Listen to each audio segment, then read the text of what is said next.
tumors taken out, or little children born preterm whose cerebellum is small, who've had bleeding in the cerebellum. The changes they deal with later in life are not only controlling their walking and their balance, but they have school failure, social failure. They don't do well in the playground, the ultimate test of how life's going to be for you. Things fall apart.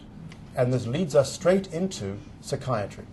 And because of the notion of these schizophrenia type symptoms, the autism type symptoms, the obsessive-compulsive disorder type symptoms that result from cerebellar dysfunction, we recently embarked on a program with colleagues in Boston at the Beth Israel Deaconess Medical Center to stimulate the cerebellum with magnetic pulses to improve the way that people feel who have schizophrenia.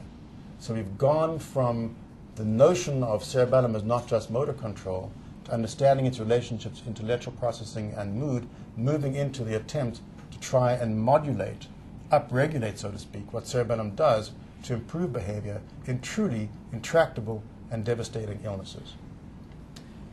One of the issues that became necessary to figure out was where in the cerebellum are all these things happening. And I love this slide because this is the very famous atlas of the brain, and demarcates all sort of carefully what parts of the brain you're looking at, where in the regions deep down you're looking at. But here in the cerebellum, it's like Wild West country. Ain't nothing happening. You can imagine the old maps of Africa, the lions and tigers down there. Like, do not go there. Well, that was the cerebellum before we got to it.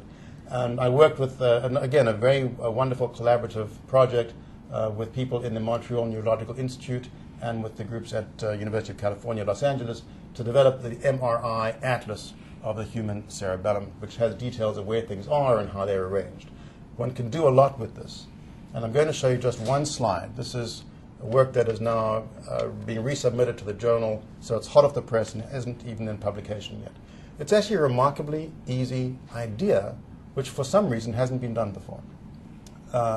You know about functional imaging. You can lie in a scanner, wiggle a finger, think about something, look at a picture, and your brain lights up. It's like an extraordinary set of light bulbs happening in the brain. We took this individual as an example and a few others and had them lying in the scanner doing a number of different tasks, not just motor control, wiggling a finger, or thinking about a language task, or doing a mental flexibility exercise kind of task, or doing a spatial rotation task, what happens if you look at the hand and turn it around in a different angle. And what you see is this map. And the map tells us that there are some regions in the red yellow here that are motor control, but there are some regions in cerebellum that are not motor control. Some are involved in spatial rotation, some involved in language processing, some involved here in mental exercises. And so we have truly a little brain in terms of its different functional patterns, what I call the relational anatomy of the functional activation in the cerebellum. This is entirely new information. It tells us that there are parts of cerebellum that are linked up to different parts of the brain that have different functional attributes, and helps us explain why that woman 20 years ago had all these behavioral changes, or why these children who have tumors taken out, or why the kids who have little tiny cerebellums that they bled into in early childhood, why do they have these problems? We have the information. It's about the connections. The connections of these parts of the cerebellum to the parts of the upstairs big brain have functional implications. And not only functional implications in the healthy brain, but when you scoop it out or you damage it, it causes problems. And I was at a hospital just a couple days ago, a major research children's hospital, where the children who have tumors taken out are seen all the time. And the issue then is, how do you try and avoid causing these problems in children later on, knowing about what we see in the cerebellum and its organization? In looking at the connections from the brain upstairs to the cerebellum downstairs, and you saw those cables that I showed you deep in the brain, those cables are traveling in what's called the cerebral white matter. And it's white matter because there's this lining around the nerve highway, and these are the axons, or the actual processes that connect one part of the brain with another. Now, this is important stuff, and it affects you and it affects me, because in later life, this part of the brain on the MRI is called the white matter. It shouldn't be that white. This is abnormal. This is multiple small types of strokes. This is a nuclear physicist who inherited a disease from his mother, where he has small strokes in the white matter of the brain, and he became quite demented as a consequence. And this is a problem here called cerebral amyloid angiopathy, commonly seen in later life and increasing in incidence as people get older. Where the blood vessels become abnormal, there is abnormality in white matter, and people develop incontinence of their bladder, trouble with their walking, and a progressive dementing syndrome. This is important stuff.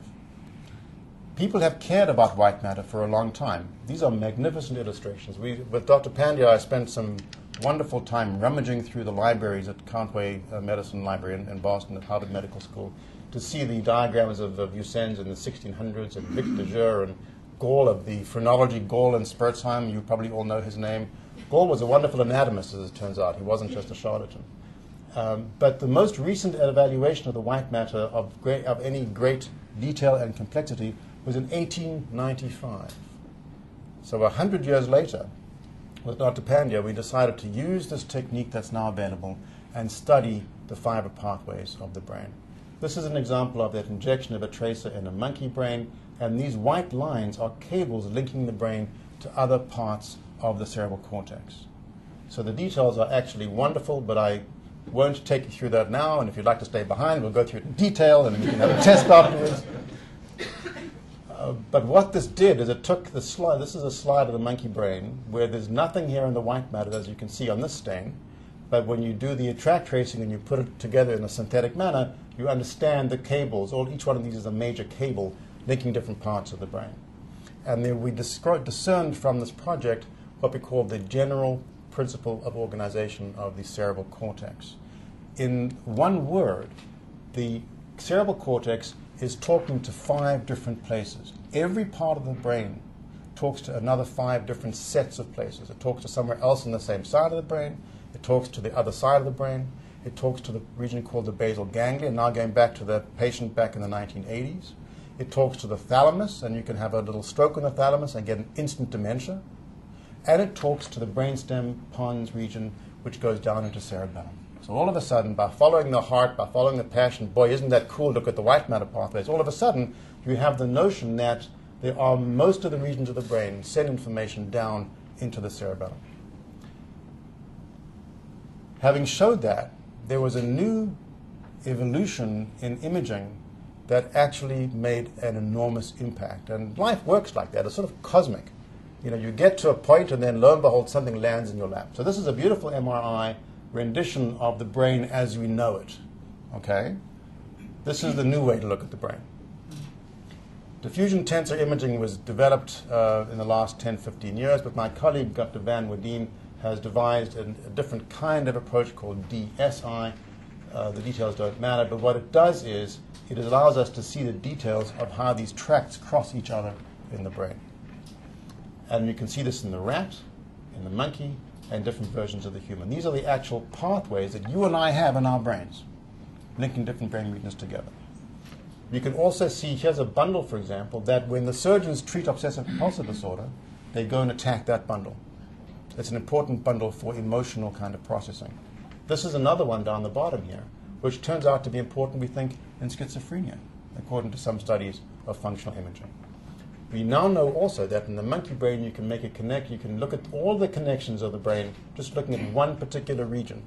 And you can do the same in the human. This is work that's hot off the press. So it actually isn't even in press yet. This is work showing the location of a region of interest in the human living brain, and you see the cables going all different places. And the next slide from a different angle, here it is coming across the brain to the other side, going downstairs into the brainstem and spinal cord, and going to other parts of the subcortical regions. This is the cable that we all of us have in the normal human brain. Can you imagine what would happen if we can look at the series of populations of patients, young, old, athletes, musicians, autism, schizophrenia, and look at the anatomy, look at the connections. And now we get back into cerebellum, because you can see the pathways in the cerebellum as well. Here's a pathway that we know about anatomically, and you can see it with this imaging technique.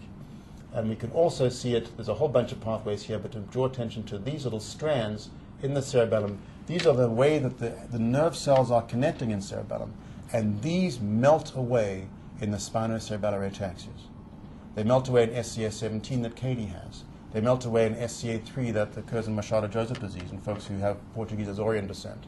They melt away in SCA1, which turns out to be the gene that is now one of the risk factors for Alzheimer's disease.